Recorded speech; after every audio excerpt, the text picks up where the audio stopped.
$28.99 a month.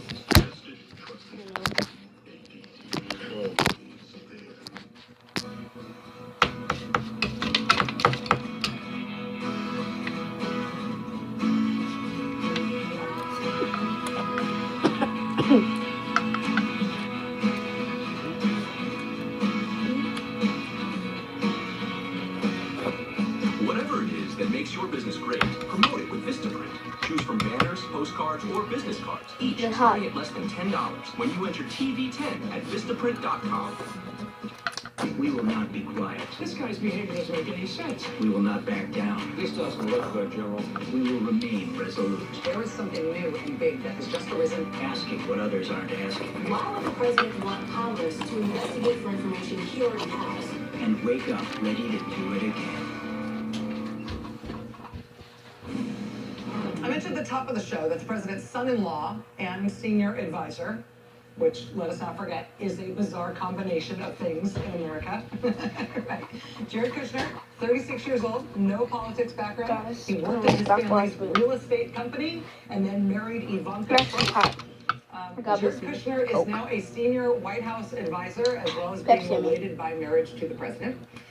He has just hired one of the most prominent criminal defense lawyers in the country. He's hired Abby Lowell. That news coming in tonight, as the White House also announced that they have finally submitted the nomination for the person who they want to be the new FBI director after the president fired James Comey.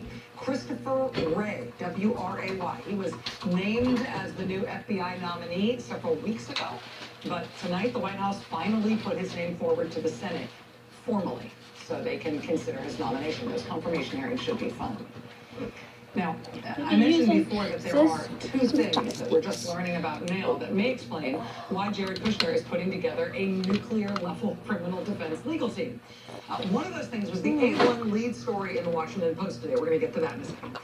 But the other one is about something that happened in December between Jared Kushner and something that everybody calls VEB, because the full thing it stands for is hard to pronounce. It's Vinesh Econombank. Vinesh Econombank, VEB. In New York, in December, during the transition, we know that Jared Kushner took a meeting with the head of Vinesh Econombank, VEB. And the White House says this was a meeting that Jared Kushner took just in his role as an official in the transition, but it was an unusual meeting. It was Jared Kushner and the chairman of VEB. That's a man named Sergei Gorkov. He's a graduate of what's basically KGB school in Russia. So trained by Russian intelligence. He was handpicked for this job at VEB by Vladimir Putin personally. And him coming to New York and meeting with Jared Kushner right after the election during the transition, that has already been a matter of some considerable interest because of who Sergei Gorkov is, but also because Jared Kushner didn't disclose that he took this meeting when he applied for a security clearance. We reported on Friday about a letter from the Republican and Democratic leadership of the Senate Judiciary Committee, writing to the White House and the FBI, expressing concerns about Jared Kushner's security clearance, asking the White House and the FBI about the status of that clearance. Well, now, on top of that, we've got new reporting from the Financial Times, which makes this already mysterious meeting between the VEB guy and Jared Kushner all the more intriguing. We had known before that the VEB had been used as a cover by the Russian intelligence services in the recent past. We knew, for example, about the intelligence background of the chief executive who met with Kushner, but we also knew that the #2 official in their New York office just finished a federal prison term for espionage, basically for working as a Russian spy under cover of working as an official at VEB.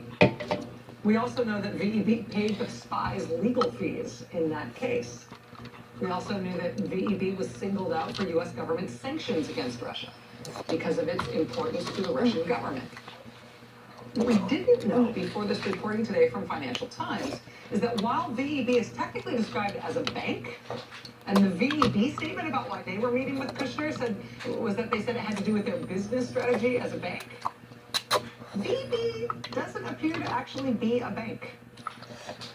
As reported today in the Financial Times, VEB has no banking license.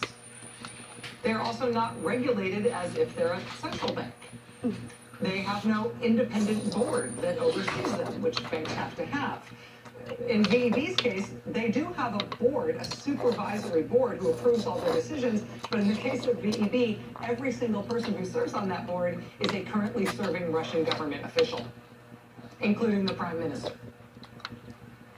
VEB is also not in a position where they can raise capital like a normal bank. They're basically just a pass-through for Russian government money. Vladimir Putin gives them